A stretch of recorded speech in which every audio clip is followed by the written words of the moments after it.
नमस्कार दोस्तों, कैसे हैं आप सब लोग। उम्मीद करती हूँ अच्छे होंगे। Welcome back to my channel study with Neha ma'am. आज मैं आपके लिए लेकर आई हूँ संस्कृत क्लास 8वीं की ये बुक है। इसका चैप्टर नंबर 11 है सावित्रीबाई फुले। आज हम इस चैप्टर के क्वेश्चन आंसर करेंगे।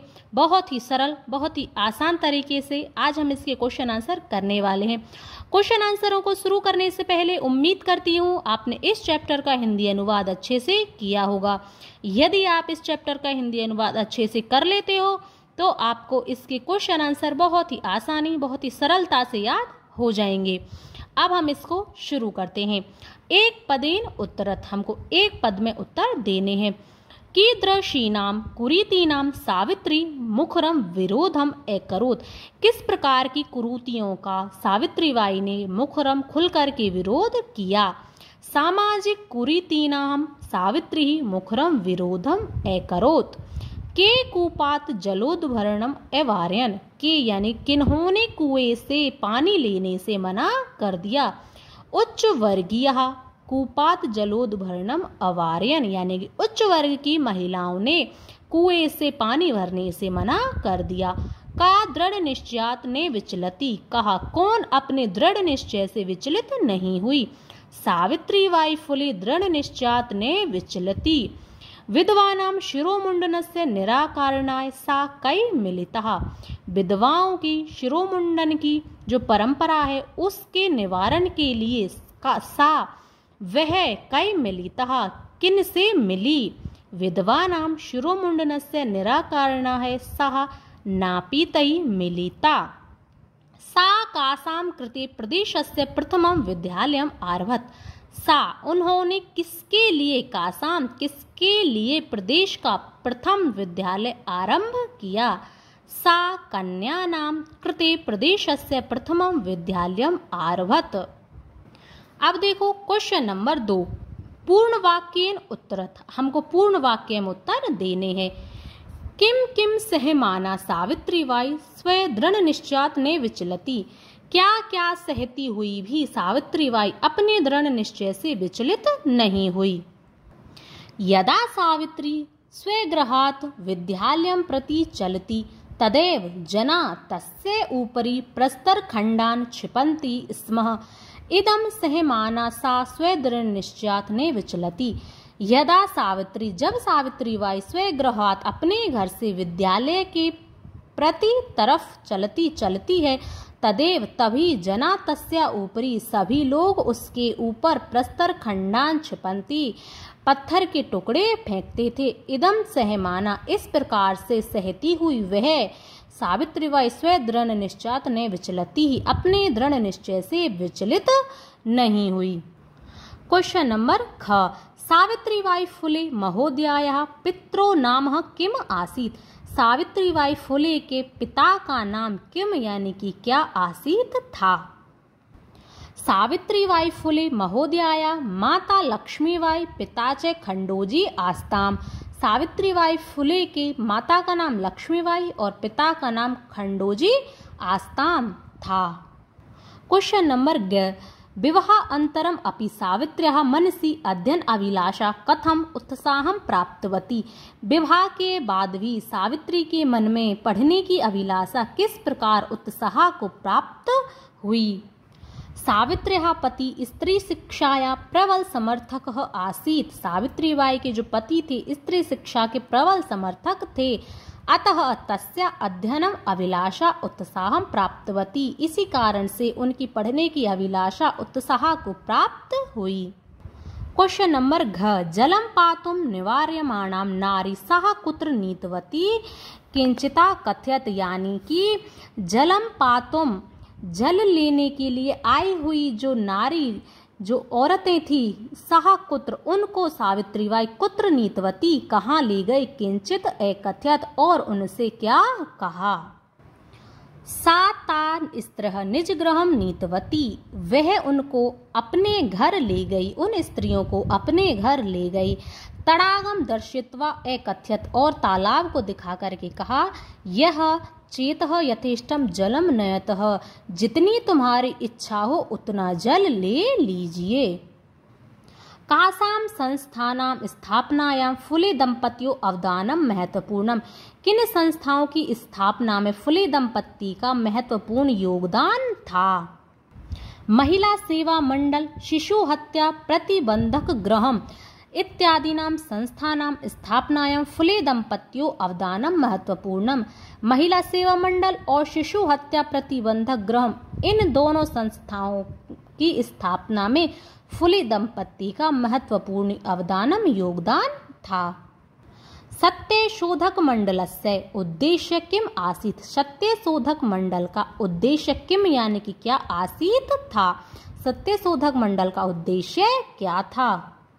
सत्यशोधक मंडलस्य उद्देश्यम आसीत्। सत्यशोधक मंडल का उद्देश्य था उत्पीड़ितानां समुदायानां स्वाधिकारान् प्रति जागरण, यानी कि जो उत्पीड़ित समुदाय है वह अपने अधिकारों के प्रति उनको जागृत करना।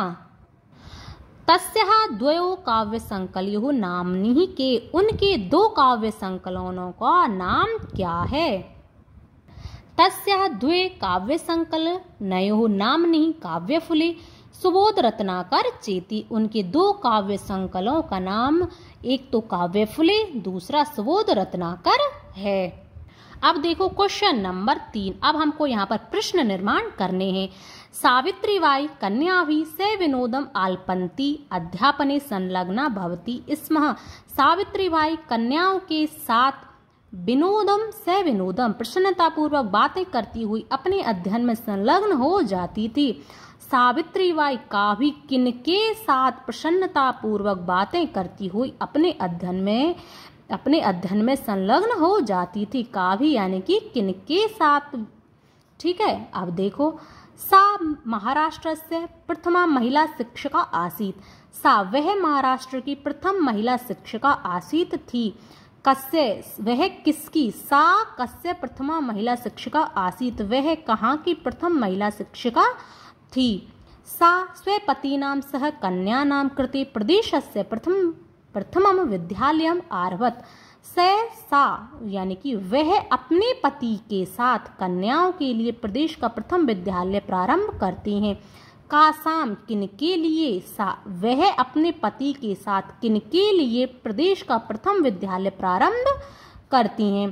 तया मनुष्याणां समानताया स्वतंत्राश्च पक्षः सर्वदा समर्थतः। उन्होंने मनुष्य की समानता और स्वतंत्रता के पक्ष का हमेशा समर्थन किया। उन्होंने केसाम किनकी समानता और स्वतंत्रता के पक्ष का हमेशा समर्थन किया। साहित्य रचनाया अपि सावित्री महीयते। साहित्य रचना की दृष्टि से भी सावित्रीबाई महान मानी जाती हैं। साहित्य रचना की दृष्टि से का यानी कि कौन महान मानी जाती हैं। प्रश्न निर्माण करते समय प्रश्नवाचक चिन्ह अवश्य लगाएं, इसका आपको विशेष ध्यान रखना है। प्रश्नवाचक चिन्ह लगाना ना भूलें। अब देखो क्वेश्चन नंबर 4। यथा निर्देशम उत्तरत। इदं चित्रं पाठशालायाः वर्तते। अत्र वर्तते इति क्रियापदस्य कर्तृपदम किम? वर्तते यह क्रिया है, इसका कर्ता क्या होगा? इसका कर्ता है चित्रम। तस्य स्वकीयम अध्ययन अपि सहसे प्रचलति। अस्मिन् वाक्ये विशेष्य पदम किम? हमको इसमें विशेष्य बताना है, तो विशेष्य होगा अध्ययनम अपि। अपि यूयम इमां महिला जानीत। अस्मिन् वाक्ये यूयम इति पदम केभ्य प्रयुक्तम, यानी कि यह यूयम शब्द है किन के लिए प्रयुक्त हुआ है? यह हुआ है पाठकेभ्य, यानी कि पढ़ने वाले जो बच्चे थे उनके लिए यह शब्द प्रयुक्त हुआ है। सा ता स्त्रः निज गृहं नीतवती। अस्मिन् वाक्ये सः इति सर्वनाम पदम कस्यै प्रयुक्तम। यह जो सा सर्वनाम पद है यह किसके लिए प्रयुक्त हुआ है? सावित्री, यानी कि सावित्री के लिए। शीर्ण वस्त्रावृतः तथा कथितः निम्न जातीया काश्चित् नार्य जलं पातुं याचन्ते स्म। अत्र नार्यः इति पदस्य विशेषणं पदानि कति सन्ति। जो नारी शब्द है इसके यहाँ पर कितने विशेषण पद हैं? कानि च इति लिखत, और हमको उनके नाम लिखने हैं। यहाँ पर 4 जो नारी के विशेषण पद हैं, कौन कौन से? शीर्ण, वस्त्रावृता, तथा कथिता, निम्न जातिया और काश्चित।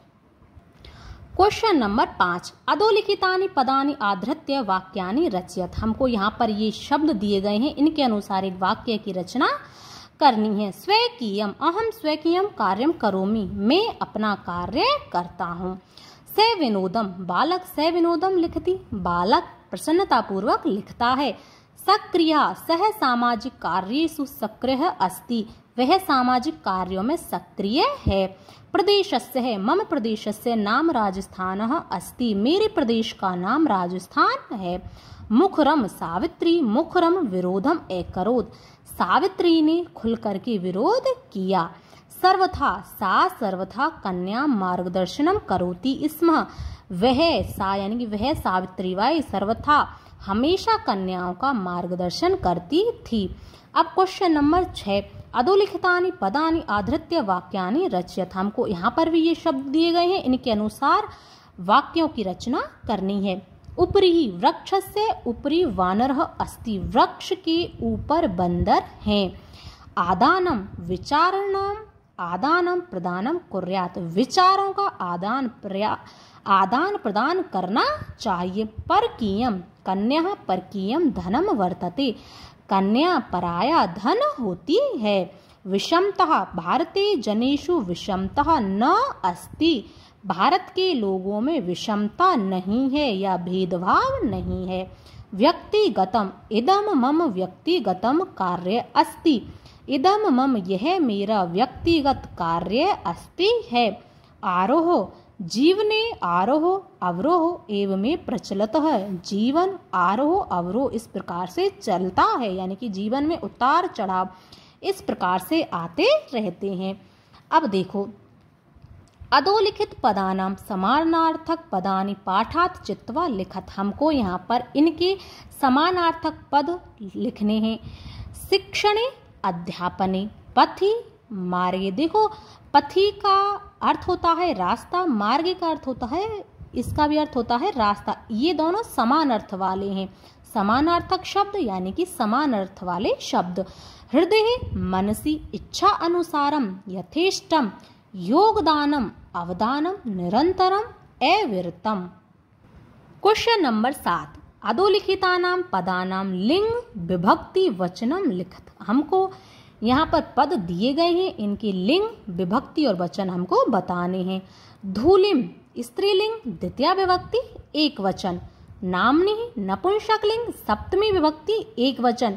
अपरः, पुल्लिंग प्रथमा विभक्ति एक वचन। कन्यानाम, स्त्रीलिंग षष्ठी विभक्ति बहुवचन। सहभागितः, स्त्रीलिंग प्रथमा विभक्ति एक वचन। नापितई, पुल्लिंग तृतीया विभक्ति और बहुवचन। क्वेश्चन नंबर 7 का आ देखो, उदाहरणम अनुसृत्य निर्देश अनुसारम लकार परिवर्तनम कुरुत। हमको यहाँ पर लकार परिवर्तन करना है। जैसे सा शिक्षिका अस्ति, वह शिक्षिका अस्ति है। अब हमको लंग लकार यानी कि भूतकाल में बनाना है। सा शिक्षिका आसीत, वह शिक्षिका थी। सा अध्यापने संलग्नः भवति, वह पढ़ाने में संलग्न होती है। इसका हमको लृट लकार यानी कि भविष्य काल में बनाना है। भविष्यति, सा अध्यापने संलग्नः भविष्यति, वह पढ़ाने में संलग्न होगी। सः त्रयोदश वर्ष कल्पः अस्ति, वह 13 वर्ष के हैं। अब हमको ये वर्तमान काल है तो हमको इसका भूतकाल बनाना है, लंग लकार यानी कि भूतकाल।